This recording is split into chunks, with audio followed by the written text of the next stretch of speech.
Hello everyone, in this video we're going to learn how to format and modify text using functions. The first function we're going to use is the left function. The left function in Excel returns the first character or characters in a text string based on the number of characters you specify. For example, here I have a data set which has information on the labor force participation rate. In this column, we're going to use the left function. In Excel, the left function is simply left.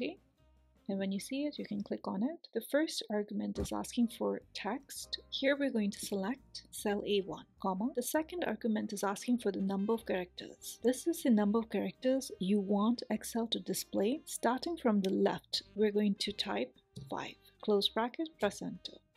So here you can see that the text label is displayed.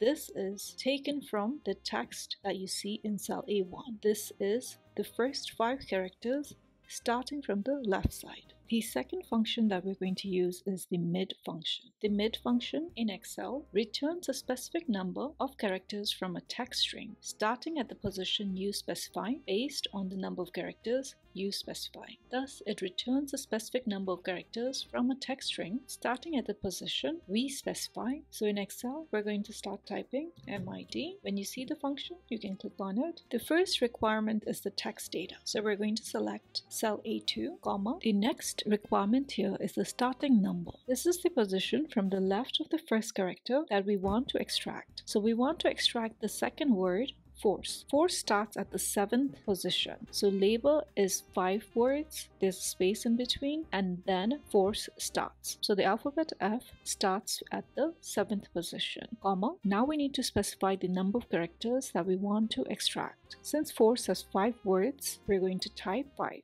and press enter. Thus, we get the word force displayed in cell K2. The next function we're going to use is the right function. The right function in Excel returns the last character or characters in a text string based on the number of characters we specify. So equal to right. Here we're going to grab the text data first, comma. We want the word estimate to display here. So we're going to type in 1, 2, 3, 4, 5, 6, 7, 8, 9.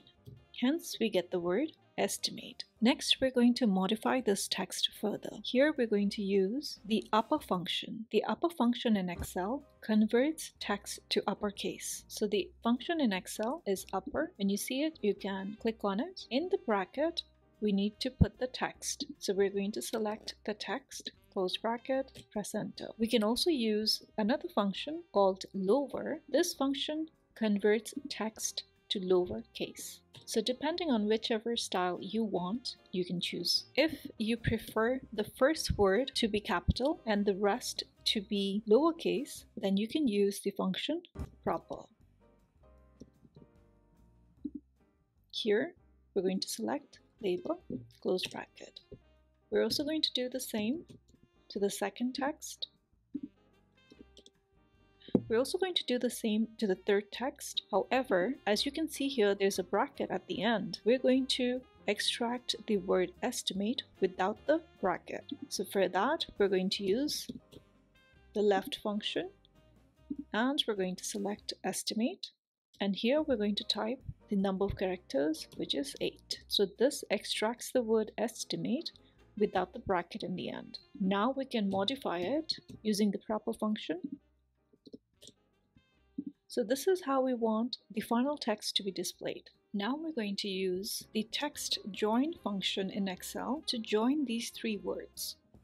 The text join function combines the text and includes a delimiter, which can be a text string, either empty, or can be any character that we put in double quotation marks. This is the delimiter that we want to be displayed between the text that we want to combine. So in Excel, we're going to find the text join function. The first requirement here is the delimiter. Let's put a space between the words. So in quotation marks, we're going to leave a space, comma.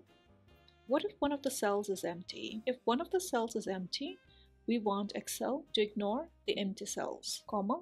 Now we're going to select the text that we want to join.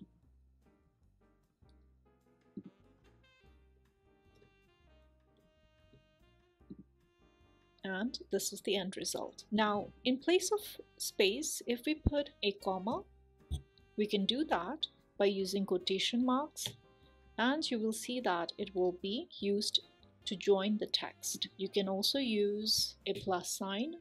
You can use anything as long as it is within the quotation marks. So I'm going to leave the space as it is. So this is how easily we can combine text in Excel using the text join function. There's also another function that we can use called the concat function.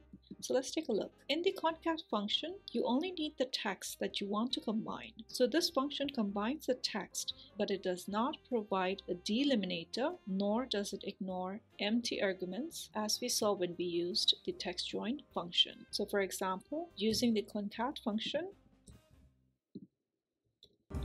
we would get the text but without the delimiter, as we used in the text join function that allowed us to keep a space in between the three words. Here you're getting the words combined into one word.